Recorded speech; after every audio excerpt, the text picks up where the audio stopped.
Bom dia, turma!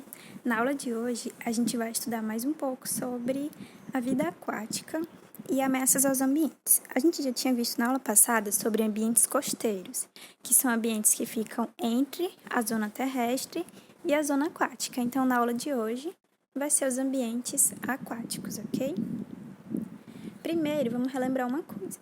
Quando a gente pensa em um ambiente terrestre, a gente está falando que todos os seres vivos que existem aqui na Terra, na parte terrestre, esses seres vivos dependem uns dos outros, né? Cada animal se alimenta de outro animal e assim por diante. E, no fim, todos eles dependem principalmente das plantas. Por quê? Porque as plantas, elas vão pegar a luz do sol, vão transformar em alimento para elas e energia. E aí, como vocês podem ver nessa imagem aqui, o grilo, ele vai comer a planta e vai obter energia. Aí o sapo vai comer o grilo e vai pegar a energia do grilo e da planta.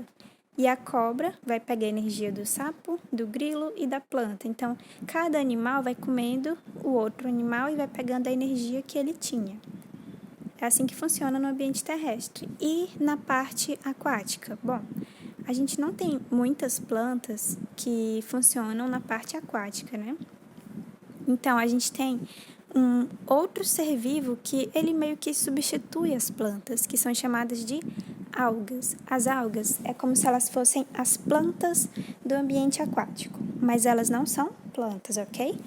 Mas elas fazem a mesma coisa. Elas pegam a luz do sol, transformam em energia, e aí os seres vivos começam a se alimentar dela e pegam a energia dela.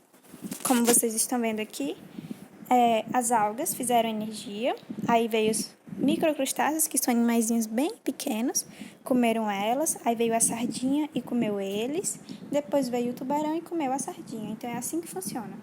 No ambiente terrestre, todo mundo depende das plantas, e no ambiente aquático eles dependem das algas. E a gente vai ter que saber disso para quê? Para poder dizer que a vida na água depende de onde tem luz. Se o ambiente na água tem luz, então a alga ela vai conseguir pegar a luz do sol e transformar em energia. E aí todos os seres vivos vão se alimentar dessa energia dela. Mas se a gente está, por exemplo, no mar, o mar tem uma parte que é mais rasa, que é a parte que chega mais luz, e tem a parte muito profunda do mar, que é onde chega pouca luz. Será que vai ter a mesma quantidade de algas nesses lugares? Não. O lugar que não tem luz, a alga não vai conseguir sobreviver. Não vai conseguir produzir o alimento dela e nem energia. Então, a gente tem aqui um ambiente, um oceano, e a parte de cima é mais iluminada pelo sol e a parte de baixo tem menos luz do sol. Então, a luz ela vai mudar de acordo com aquele ambiente, se ele é mais profundo ou se ele é mais raso. E quais são as zonas que a gente tem nesse ambiente aquático? Existem duas zonas, vocês não precisam aprender esse nome, mas vocês precisam saber o quê? Que existe uma luz, ou existe uma zona que recebe luz do sol, que é essa primeira aqui. Essa parte aqui mais iluminada, ela recebe luz do sol. E existe uma zona que é muito pobre em luz do sol.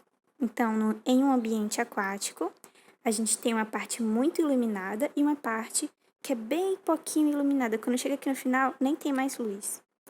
É isso que vocês precisam saber, ok? Aqui é um exemplo de zonas que recebem luz do sol. Como vocês podem ver, aqui, todo esse ambiente é iluminado, esse aqui também. E aqui, essas coisinhas verdes, elas não são plantas, elas são algas. Elas são verdinhas, elas pegam a luz do sol e fazem o seu próprio alimento. E aí todos os seres vivos se alimentam delas. E esse aqui é um recife de corais também, que a gente vai estudar depois. Aqui eu coloquei o exemplo de um ambiente onde não recebe luz do sol. Se você já assistiu Procurando Nemo, você lembra dessa cena aqui, desse peixe, onde eles estão indo em uma zona tão escura, não tem mais luz do sol e aí aparece esse peixe. Por quê? Porque em um ambiente que não existe luz do sol, os animais eles precisam ter outro tipo de luz. E aí que luz que ele vai ter? Ele faz uma luz própria, ele mesmo fez essa luz para ele, E ele usa essa luz para poder caminhar no fundo do mar, que é muito escuro. E como é que esse animal aqui, que vive num ambiente tão escuro, se alimenta? Bom, o mar, ele é muito grande, né? Então, o alimento que estava lá em cima, lá na parte rasa, ele vai caindo na profundidade da água. Ele vai caindo e uma hora ele chega lá no fundo. E aí, quando ele chega nesse fundo, que é na parte escura, o peixe pega o alimento. E a gente também pode dizer que existem tipos de seres vivos de acordo com o lugar em que eles habitam nessa água. Por exemplo, se você já viu Bob Esponja, você lembra desse personagem aqui que se chama Plâncton. Mas o plâncton que eu tô falando aqui nessa imagem não é esse mesmo aqui. Não é ele, é outro tipo.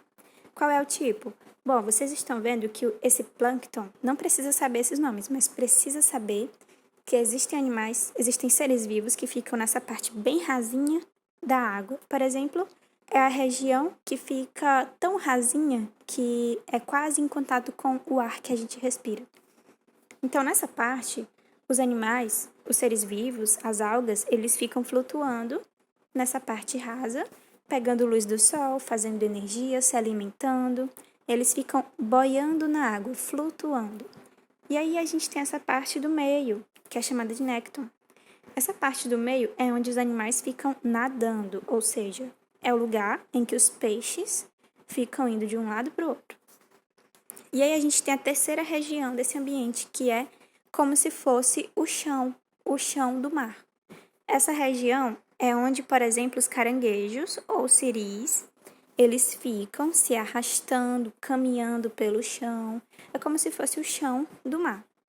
E aí a gente vai ver agora, com detalhes, mais um pouquinho sobre eles. Sobre o plâncton, que é esse que fica bem aqui em cima, esse que fica aqui em cima, sobre ele, a gente está vendo que eles ficam flutuando na superfície, sendo levados pela corrente de água.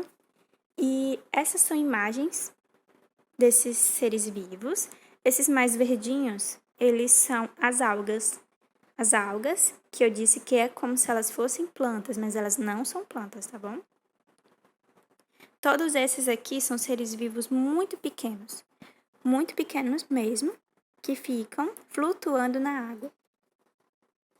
E aí a gente tem aquela parte que é o meio, que é onde os animais ficam nadando. É onde os peixes nadam, ou, por exemplo, essa caravela aqui que eu coloquei para vocês, ela tá nadando, então ela tá na parte que é o meio. E aí a gente tem a parte que é como se fosse o chão do mar. Nessa parte, os seres vivos que moram nela, eles não conseguem nadar. Então, o que eles fazem? Eles ficam andando sobre esse chão ou se arrastando, como é o caso dos caranguejos, siris e estrelas do mar. Tá, mas e sobre a vida no mar? Onde é que existe a maior diversidade de seres vivos? Onde é que eu tenho mais seres vivos no mar? É na parte mais rasa ou é na parte mais funda? É só vocês lembrarem que a parte mais rasa, essa parte aqui, é onde tem mais luz. Então, aqui eu vou ter algas que fazem alimento, que fazem energia. Todo mundo vai gostar de ficar aqui pegando energia. E quando eu chegar no fundo, eu vou ter pouca luz, eu não vou ter quase ninguém que consegue viver aqui. Então, onde é que tem mais seres vivos? É lá em cima, porque aqui embaixo é muito difícil viver aqui embaixo, tá bom? E a gente também tem um tipo de ambiente aquático que se chama recifes de corais. Uma curiosidade sobre os recifes de corais é que esses recifes aqui, esses corais que vocês estão vendo, isso tudo aqui é animal. Sim, tudo isso aí é animal. Você pode pensar, mas parece umas pedras, parece umas coisas assim, que não se mexe. É tudo animal, tá bom? E outra coisa, eles são coloridos desse jeito, sabe por quê? Lembra das algas? Que eu falei que as algas pegam luz do sol e fazem energia? Essas algas, elas dão cor para os corais. É por isso que eles ficam coloridos. É como se eles fossem amigos, aí eles se juntam, aí a alga faz o alimento, ela dá o alimento para todo mundo, dá alimento para esses peixes, todo mundo gosta das algas aqui, e ela dá cor para os corais. Mas por que aqui eu digo que a poluição e o aquecimento está fazendo mal para eles? Vocês lembram que naquela imagem o coral era todo colorido? Aqui ele tá branco. Por que que ele ficou branco? Porque a poluição que a gente gera no ambiente e o aquecimento, lembram do aquecimento global que a gente estudou? Tudo isso vai fazer as algas não conseguirem mais sobreviver. Elas não aguentam essas condições e aí elas vão embora. E o coral, sem algas, ele fica sem cor, sem alimento, sem energia. Aí vocês percebem que nessa imagem não tem nenhum peixe perto, né? E que nessa tinha vários. Então, quando um coral fica sem algas, é como se ele tivesse morto. Ele não consegue mais viver. Ele não tem mais alguém para ajudar ele a ter energia. E nem os peixes não querem mais saber dele. Por isso que a poluição e o aquecimento global podem acabar extinguindo esses seres vivos. E como é a vida na água doce? Bom, a gente sabe que a água doce é como se fosse lagoas, rios, cachoeira, tudo isso é água doce, né? Por quê? Porque ela tem menos sal do que o mar e ele também é menos profundo. Por exemplo, nessa imagem aqui, você consegue ver a parte onde começa o rio e onde ela termina, aqui. A parte de cima do rio e a parte de baixo é bem rasinho. Nem sempre é tão raso assim, mas é mais raso do que o mar. E aqui é outro exemplo de rio com suas plantinhas. Isso aqui é uma Vitória Régia. E aqui os peixes. Quais são as ameaças a esses ambientes? Primeiro, a gente tem a pesca. A pesca, ela ameaça esses ambientes porque se a gente começar a pescar todos os peixes, como é que eles vão se reproduzir? Como é que vai ter a mãe peixe e o pai peixe para ter filhotinhos peixes e continuar toda aquela família de peixes na região? Se a gente pescar todos eles, a gente vai acabar com aquela população de peixe. Não vai ter mais. E aí no próximo ano, não vai ter peixe porque eles nem se reproduziram. Por isso que a gente tem que controlar essa pesca, senão ela vai ameaçar esses ambientes.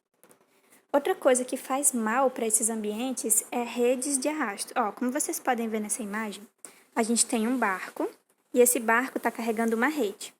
Essa rede está sendo arrastada por esse chão do mar. Ó, a rede está sendo arrastada nessa direção aqui.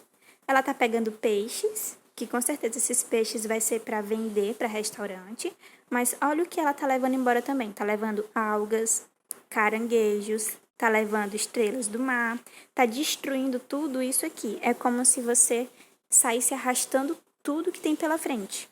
A única coisa que você queria aqui era os peixes, mas você está degradando esse ambiente, está destruindo tudo, está levando tudo embora. E isso aqui é uma das coisas que destroem esse ambiente. Poluição da água também faz isso, porque, como eu falei para vocês, existe essa parte aqui, que é onde chega a luz, não é? Quando você vê um rio nessa situação, com esse monte de plantas em cima dele, cobrindo tudo, você percebe que isso aqui está cobrindo. Não dá para passar luz através dessas plantas que estão cobrindo o rio. Então, se não consegue passar luz, como é que os seres vivos lá embaixo do rio vão se alimentar? Se não existe como as algas produzirem seu alimento. Então, isso aí está impactando todo mundo. Ó. Se eu cobrir essa região aqui, não entra luz. Aí essa alga não faz comida, essa alga não faz comida, esse peixe não come as algas, porque as algas morreram sem comida, e aí todo mundo morre, né? Outra coisa que também ameaça os ambientes é a poluição por metal. Por exemplo, esse moço aqui polui o rio. Aí no rio, as algas acabam comendo a poluição. Tá vendo aqui o tamanho da caveirinha? A caveirinha é a poluição. As algas comeram, né? Aí, vamos dizer que os peixes comeram as algas. Aí, a caveirinha vai aumentando. Aí, outros peixes comeram os peixes que comeram as algas. Aí, a caveirinha vai ficando pior. Ou seja, a poluição tá aumentando. Eles têm mais poluição do que os anteriores. E aí, um peixe grande comeu os peixes pequenos, mas ele está sofrendo muito mais com a poluição do que os peixes pequenos. Olha só o tamanho da caveira, indicando que a poluição nele é pior. Mas olha o ser humano que come o peixe que comeu o peixe, que comeu o outro, que comeu o outro, entende? Então, a poluição, ela vai se acumulando ao longo dos seres vivos. E quando ela chega na gente, ela já está enorme, ó. Olha como ela começou. Ela começou essa caveirinha pequena. Isso aqui é para indicar que a poluição aqui era pequena, mas quando ela chegou na gente, ela já estava enorme. Então a gente tem que tomar cuidado com isso também. Outra coisa é o petróleo.